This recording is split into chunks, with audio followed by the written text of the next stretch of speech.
سورہ مبارکہ حدید ہے، آیت نمبر 20۔ اللہ اپنے اس کلام میں دنیاوی زندگی کے حالات کو بیان کر رہا ہے۔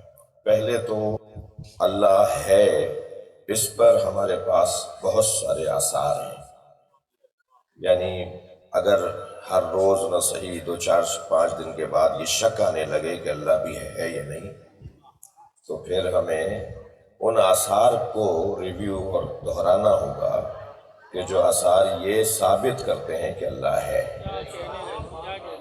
مثال کے طور پر مثلا میں کل بلکہ 2 دن پہلے ایک پاکستان کی ایک سطح کی ایک شخصیت، ایک بہت بڑی کمپنی کے مالک کے ساتھ ایک اتفاقی ملاقات میں وہ مجھ سے کہنے لگے کہ یہ والی گفتگو تھوڑی سی ہوئی، تو اللہ ہے یہ ہر کچھ دن بعد شک آئے گا، اس لیے کہ ہم شکیوں میں تو رہتے ہی ہیں اور آثار بھی لینے والے لوگ ہیں، ہم پر اثر بھی ہوتا ہے، اور پھر کچھ لوگ اپنے رویوں سے بھی ایسا ثابت کر رہے ہیں جیسے انہیں مرنا ہی نہیں ہے۔ صلوات پڑھ لیں ذرا محمد و آل تو اثر تو ہم لے لیتے ہیں، ہم اثر پذیر لوگ ہیں، ہم فطری طور پہ اثر قبول کرنے والے لوگ ہیں۔ جی میں حضور 2 مہینے رہا مفتی عنایت علی شاہ صاحب قبلہ کی خدمت میں، حضرت علامہ پروفیسر علی رضا شاہ صاحب کے والد، اور خیرپور ریاست جب تھی سن 56 تک تو وہاں کے وہ مفتی تھے، ریاست کے مفتی تھے، اس لیے ان کو مفتی کہا گیا۔ بہت بزرگ عالم تھے، مضبوط عالم تھے، مجتہد سطح کے عالم تھے۔ 2 مہینے اتفاقاً وہ تشریف لائے ہوئے تھے جہاں میں پڑھ رہا تھا، تو میں ان کی خدمت میں تھا اور ان سے سیکھ رہا تھا، ان کے ساتھ تھا بھی اس لیے کہ وہ گویا میرے وہ ہاؤس جاب ہو رہی تھی، میں تجربے کر رہا تھا۔ تو اس میں 2 مہینے کے بعد جب وہ چلے گئے، آ گئے پاکستان، اور ہم وہیں تھے، اپنے حوضے میں تھے، تو 3-4 مہینے تک میں سرائیکی لہجے میں اردو بول رہا تھا۔ تو کسی نے مجھے توجہ دلائی کہ آپ کی میں لٹک آ رہی ہے سرائیکی، آپ سرائیکی زبان ہے؟ میں نے کہا نہیں بیٹے اردو زبان، وہ کہنے لگے نہیں آپ فلاں لفظ ایسے بول رہے ہیں فلاں۔ تو پھر احساس ہوا کہ کیونکہ وہ اس لہجے میں بولتے تھے، اس کا اثر ان سے پیار تھا، تو ہم نے اثر لے لیا۔ ایسے ہی مرزا اسد اللہ غالب ایک مرتبہ دہلی میں ایک جگہ سے دوسری جگہ جانے کے لیے انہوں نے تانگا روکا، تانگے والے سے طے بھی کر لیا کہ کیا آنے لوگ ہیں، کیا ٹکے لوگ ہیں، کیا پیسے، جو بھی طے ہوا۔ آدھا رستہ ہوا تو ابھی وہ محلہ پہنچا نہیں تھا کہ آدھا رستہ ہوا تو انہوں نے تانگے والے سے کہا تانگا روکو مجھے اترنا ہے۔ اس نے کہا ابھی تو وہ کچھ فاصلے پر ہے جہاں آپ نے مجھے جہاں کے پیسے دیے ہیں، ابھی تو وہ دور ہے۔ کہنے لگا نہیں وہاں تک میری اردو خراب ہو جائے گی، وہ چونکہ بول رہا تھا اور اس کا اثر ان کے اوپر ہو رہا تھا۔ تو یہ انسان فطری طور پر اثر پر، آپ نہیں دیکھتے ہمارے بچے جو باہر پڑھنے جاتے ہیں، جی یہاں سے 20 سال کے ہو کے گئے تھے، 1 سال بعد پہلا چکر کرنے آئے، پہلی چھٹی پر آئے تو منہ ٹیڑھا کر کے اردو بول رہے تھے، توتلے ہو کے اردو بول رہے تھے۔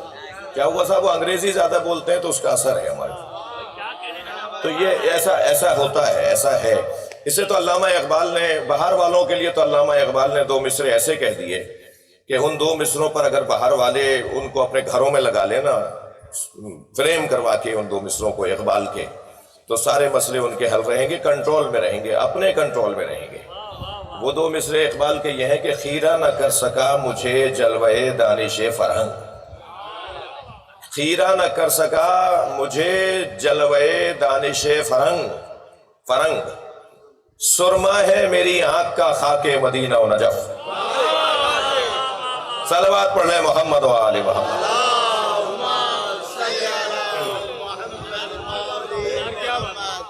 اگر ہماری آنکھوں میں مدینہ اور نجف کی خاک کا سرما لگا ہوا ہو تو ہم مدنی اور نجفی عینک سے دیکھیں گے۔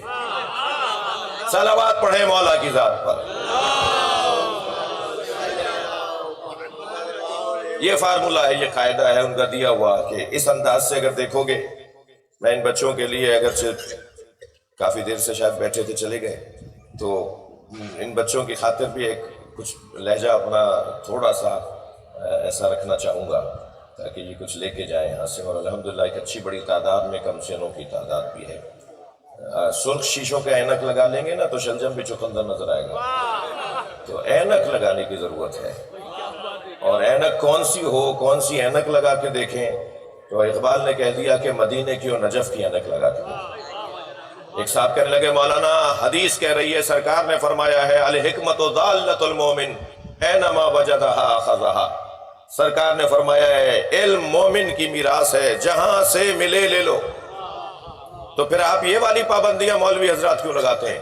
تو میں نے اسے کہا کہ تم حدیث کو دوبارہ سے پڑھو، الحکمت ضالۃ المومن، علم اور حکمت مومن کی گمشدہ شے ہے، پہلے مومن ہو جاؤ پھر جو چاہو جہاں سے چاہو لے لو۔ تم خود مضبوط نہیں ہو، صلوات پڑھ لیں نبی اور آل نبی،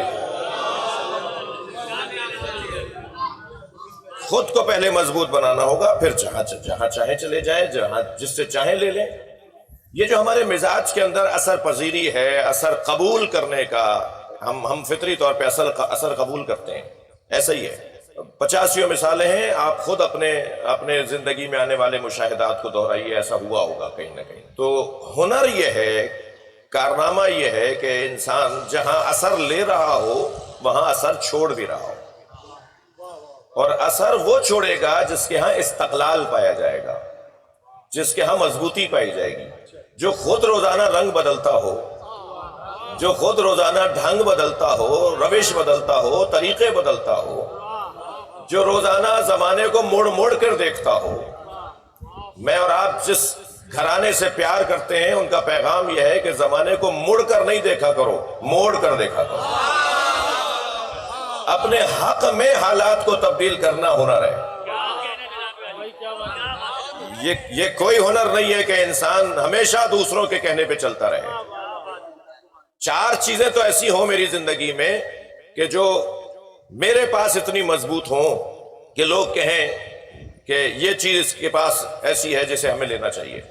اور پھر یہ جو فطریات کی گفتگو ہے، انسان کی زندگی کے ان لمحات اور ان احساسات اور جذبات کا عنوان ہے، اس میں سب سے زیادہ خالص، سچا، پکا، پختہ، جو بدلا ہوا نہیں ہوتا، جو رنگ نہیں بدلتا، کم سے کم 7 سال تک، وہ ہے بچہ۔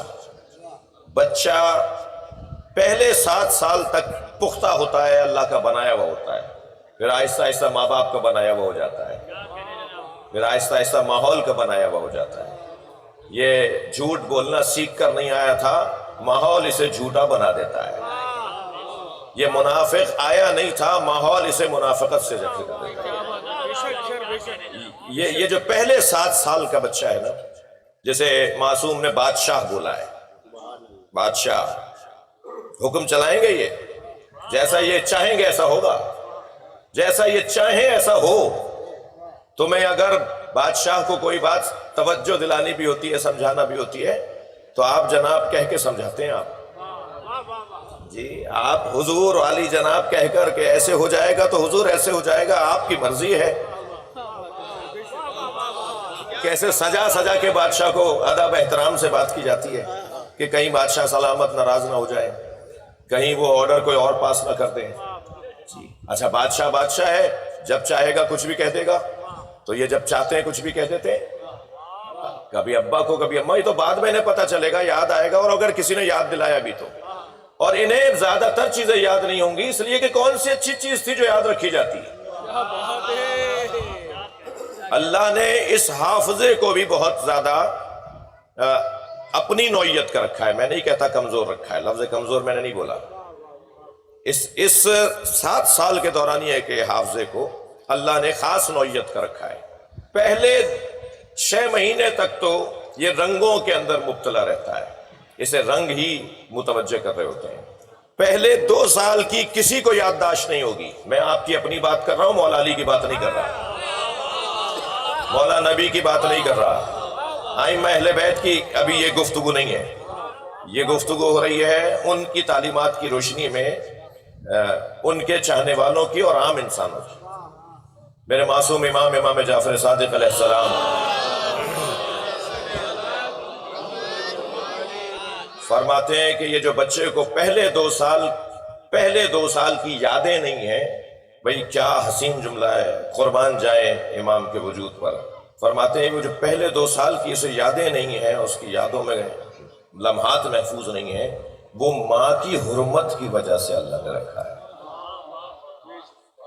دودھ پلاتی تھی نا، صلوات پڑھ لیں ذرا محمد والے۔ اب میں نے میرا یہاں مقدمہ مکمل ہوا، آیت کا ترجمہ اور تفسیر سنیے۔ اللہ انسانی زندگی کو 3 حصوں میں تقسیم کر رہا ہے۔ بعض کو 2 نصیب ہوتے ہیں، بعض کو 3 نصیب ہوتے ہیں، بعض کو 2 نصیب ہوتے ہیں، اور بعض کو 1 نصیب ہوتا ہے۔ دنیاوی زندگی 3 حصوں میں تقسیم ہے۔ وَاعْلَمُوا أَنَّمَا الْحَيَاةُ الدُّنْيَا، سورہ حدید آیت نمبر 20۔ جان لو دنیا کی زندگی لَعِبٌ وَلَهْوٌ، کھیل کود ہے، وَزِینَةٌ وَتَفَاخُرٌ بَيْنَكُمْ، اور ایک دوسرے پر حسن و آرائش، سجاوٹ، فیشن، رائج، تزئینات اور خوبصورتیوں کا مقابلہ ہے۔ وَتَكَاثُرٌ فِي الْأَمْوَالِ وَالْأَوْلَادِ، اور مال کی کثرت پر اور اولاد کے تعدد اور کثرت پر اظہار کرنا ہے۔ مال کا اظہار کہ میرے پاس اتنی دکانیں ہیں اور میری اتنی زمینیں ہیں اور میری اتنی جائیدادیں ہیں، میرے 6 بیٹے ہیں اور ایک فلاں جگہ ڈائریکٹر ہے، تو ایک فلاں جگہ سیکٹری ہے، اور ایک فلاں جگہ سی ایم ہے، اور ایک فلاں جگہ جی ایم ہے، اور ایک فلاں جگہ مثال کے طور پہ سی او ہے، وہ یہ والی باتیں ہیں۔ یہ تیسرا دور۔ پہلا دور جسے قرآن کہہ رہا ہے وَعَلَمُوا أَنَّمَا الْحَيَاةُ الدُّنْيَا لَعِبٌ وَلَهْوٌ، جان لو دنیاوی زندگی کھیل کود ہے۔ اس کا نام دیا جائے تو وہ بچپنا ہے۔ پہلا مرحلہ بچپنا۔ دوسرا مرحلہ جسے زینۃ وتفاخر بینکم، مقابلہ ہے حسن و آرائش کا، خوبصورتیوں کا، ہیئر اسٹائل کا، کپڑوں کا، گاڑیوں کا، جی مکانات کا، اپنی چیزوں کا مقابلہ۔ میرے فلاں دوست کے پاس یہ ہے تو میرے پاس ایسا ہے، وہ ایسے بال بناتا ہے تو میں ایسے بناتا ہوں، وہ ایسے کپڑے پہنتا ہے تو میں ایسے۔ تفاخر بینکم، زینت اور آرائش اور خوبصورتی اور حسن اور جمالیات کا مقابلہ۔ اسے تفسیری زبان میں جوانی کہا جاتا ہے۔ جوان، اس کی عادت ہے، اس کا یہ مزاج ہے، جی وہ ایک کیا رائج ہے، ارے بھائی اس کا تو اب دور بدل گیا، تم اب بھی یہی پہن رہے ہو، اب تو یہ نہیں کیا جاتا، تم اب بھی یہی کر رہے ہو، یہ مقابلہ، یہ ہے جوانی۔ اور تیسرا مرحلہ تکاثر فی الاموال والاولاد، مال کی کثرت پر اور اولاد کی کثرت پر اظہار کرنا، یہ ہے بڑھاپا۔ تو یا انسانی زندگی یا دنیاوی زندگی وہ بچپنا ہے یا جوانی ہے یا بڑھاپا ہے۔ علامہ ذیشان جوادی اللہ مقاموں نے بڑی اچھی تشریح کی ہے اس کی، کہ ایک پہاڑ کو تصور لائیں۔ قرآن نے انسانی زندگی کو 3 حصوں میں بانٹا ہے، اور میری قسمت اچھی ہے، میرے لیے اعزاز اور سعادت ہے کہ اس وقت تینوں مجموعوں سے مخاطب ہوں۔ یہ مسلسل اپنا کام کر رہا ہے، اس لیے کہ یہ بچہ میری مرادی بچہ ہے، یہ لائبن والہون، کھیل کود اس کا مزاج ہے، مسلسل یہ سپاری میں لگا ہوا ہے، اس کے دانوں کو بین رہا ہے، پھر ڈال رہا ہے، اٹھا رہا ہے، اس کا کام ہے۔ نہ مجھ خطیب کو ناراض ہونا چاہیے، نہ بانی مجلس اعضاء کو۔ یہ تو آیا، اس کا تو کام یہ ہے، مزاج یہ ہے، یہ مثال دی ہے میں نے۔ اور بھی لگے ہوئے ہوں گے اپنے کام میں، مگر یہ ایک ساتھ 2 کام کر رہے ہیں۔ ابا کہہ کر لائے مجلس میں، چلو مزاج کہہ رہا ہے کھیلو، تو یہ دونوں چیزوں کو کیسے جوڑیں گے؟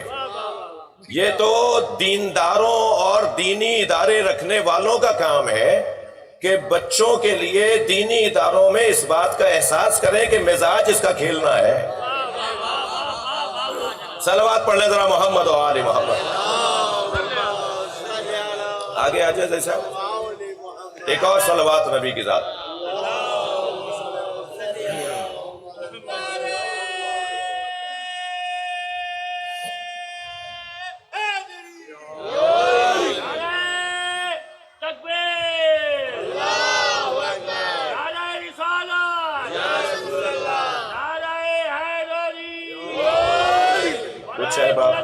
درجات تمام مرحومین مومنین مومنات، حاضرین کے مرحومین، بانی مسجد کے مرحومین، مرتضی حسین شائستہ حامد، اہل علاقہ کے مرحومین، شہدائے پاکستان، شہدائے ملت، بالخصوص قائد اعظم محمد علی جناح رحمت اللہ علیہ، حضرت استاد پروفیسر